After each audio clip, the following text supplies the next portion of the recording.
Hi అండి అందరికీ ఎలా ఉన్నారు అందరూ. ఇక్కడ నేను డోనట్స్ అయితే ప్రిపేర్ చేస్తున్నాను. అది కూడా హెల్దీ డోనట్స్. నార్మల్గా డోనట్స్ అది మనకి మైదాతో ప్రిపేర్ చేస్తారు. ఇక్కడ నేను గోధుమ పిండితో హెల్దీగా పిల్లల కోసం ప్రిపేర్ చేస్తున్నాను. వీడియోలో చూపిస్తున్నట్టుగా కొంచెం గోరువెచ్చగా ఉన్న పాలు అయితే తీసుకోవాలి. అందులో 1 స్పూన్ లెమన్ జ్యూస్ వేసేసి ఒకసారి కలిపేసుకొని మూత పెట్టి 10 నిమిషాలు పక్కన పెట్టుకోవాలి.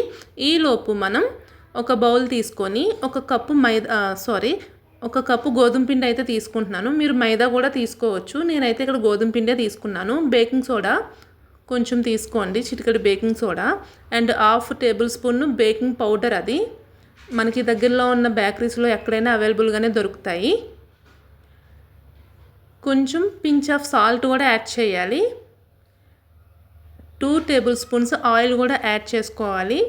బాగా మొత్తం అంతా మిక్స్ అయ్యేలాగా కలుపుకోవాలి. ఇక్కడ షుగర్ పౌడర్ చేసుకొని పక్కన పెట్టుకున్నాను. ఆ షుగర్ పౌడరేనండి అది. మీకు స్వీట్ ఎంత కావాలో డోనట్స్కి చూసుకొని అందులో వేసుకోండి. నేనైతే ఒక 3-4 టేబుల్ స్పూన్స్ అయితే యాడ్ చేసుకున్నాను స్వీట్కి. ఇప్పుడు మనం పక్కన పెట్టుకున్న మిల్క్ ఉంది కదా, ఆ మిల్క్ అందులో వేసేసి బాగా కలుపుకోవాలి. మనం చపాతీ ఎలా అయితే కలుపుకుంటామో దానికన్నా కొంచెం మెత్తగా ఉండేలాగా చూసుకోవాలి. చాలా సాఫ్ట్గా కలుపుకోవాలి. దాన్ని కనీసం ఒక 15 నిమిషాలైనా సరే దాన్ని కలుపుతూ ఉండాలి. బటర్ యాడ్ చేసుకుంటున్నాను. మీకు బటర్ లేదు అనుకుంటే నార్మల్గా ఆయిల్ అయినా యాడ్ చేసుకోండి. బటర్ వేసుకుంటే ఏంటి అంటే బాగుంటాయి అన్నమాట. అదిగోండి వీడియోలో చూపిస్తున్నట్టుగా అలాగా కనీసం ఒక 10-15 నిమిషాలైనా దాన్ని అలా కలుపుతూనే ఉండాలి సాగదీసుకుంటూ. అయిపోయాక పక్కన పెట్టేసి 1 అవర్ ఖచ్చితంగా గంట సేపు పక్కన పెట్టేయాలి. దాన్ని పక్కన పెట్టేశాక గంట తర్వాత ఓపెన్ చేసి చూస్తే అదిగోండి పిండి అంతా మనకి లోపల అలాగా కనిపిస్తుంది అనమాట, పొంగుతున్నట్టు ఉంటుంది. దాన్ని మళ్ళీ ఒక 2 మినిట్స్ కలిపేసుకోవాలి. కలిపేసుకున్నాక మీకు గ్యాస్ దగ్గర ఫ్లోర్ క్లీన్గా ఉంటే ఫ్లోర్ మీద వేసుకోండి. లేకపోతే మ్యాట్ ఏదైనా ఉంటే మీకు చపాతీ మ్యాట్ లాంటిది అదైనా వేసుకోవచ్చు.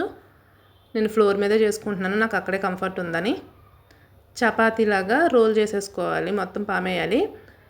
చూడండి మరీ లావుగా కాదు, మరీ సన్నగా కాదు. వీడియోలో చూపిస్తున్నట్టుగా ఆ మాత్రం సైజులో ఉంటే చాలు. అవి చాలా లావుగా పొంగుతాయి మనం ఫ్రై చేసుకున్నప్పుడు. నేను అంచు గ్లాస్ ఉంది నా దగ్గర. అంచు గ్లాస్ తోటి నేను ఎన్ని డోనట్స్ అయితే అన్ని రౌండ్స్ సర్కిల్స్ అయితే నేను చేసుకుంటున్నాను. వెనిలా ఎసెన్స్ మూత ఉంటుంది కదా, ఆ మూతను పెట్టి నేను మిడిల్లోని సర్కిల్ చేసుకుంటున్నాను. అదిగోండి అలాగా. అలా ఎన్నైతే అవుతాయో అవన్నీ కూడా మీరు ప్రిపేర్ చేసేసుకొని ఒక ప్లేట్లో పెట్టేసుకోవాలి. పెట్టేసుకున్నాక ఒక క్లాత్ అయితే తీసుకొని వాటిని ఒక 10 మినిట్స్ కవర్ చేసేసేయండి అలాగా. అది నార్మల్గా క్లాత్ వేయకుండా మీరు పక్కన పెట్టారనుకోండి అది ఎండిపోయినట్టు అయిపోద్ది అనమాట, బాగోదు. సో క్లాత్ వేసేసి కవర్ చేసుకోండి. ఇప్పుడు ఆయిల్ తీసుకొని డీప్ ఫ్రైకి సరిపడా ఆయిల్ వేడెక్కాక ఒక్కొక్కదాన్ని వేసుకొని ఫ్రై చేసేసుకోండి. బాగా గోల్డెన్ బ్రౌన్ కలర్లోకి వచ్చేలాగా ఫ్రై చేసుకోవాలి. ఇవి ఫ్రై చేసుకున్నప్పుడు భలే పొంగుతాయండి, చాలా బాగుంటాయి. మనం చాలా సన్నంగా అయితే తీసుకున్నామా అవైతే దానికి డబల్ అయితే వస్తాయి డోనట్స్, బాగుంటాయి. నార్మల్గా పెద్దవాళ్ళు అయితే ఉత్తిగా కూడా తినేయచ్చు ఈ డోనట్స్. పిల్లలకైతే చాక్లెట్ సిరప్తో కానీ హనీతో కానీ కొంచెం డెకరేట్ చేసేస్తే లాగించేస్తారు. అదిగోండి ఫ్రై అయితే అయిపోయినాయి. అన్నీ అలా ఫ్రై చేసేసుకొని పక్కన పెట్టుకోవాలి. చాక్లెట్ సిరప్ ఉంటే చాక్లెట్ సిరప్, లేకపోతే హనీ, మీ ఇష్టం ఏదైనా ఉంటే దాంతో మీరు డెకరేట్ చేసుకొని సర్వ్ చేసుకోవచ్చు. చాలా టేస్టీగా అయితే ఉంటాయండి. ఇది హెల్దీ కూడా అని చెప్పాలి, ఎందుకంటే గోధుమ పిండి కదా మనం యాడ్ చేసాం.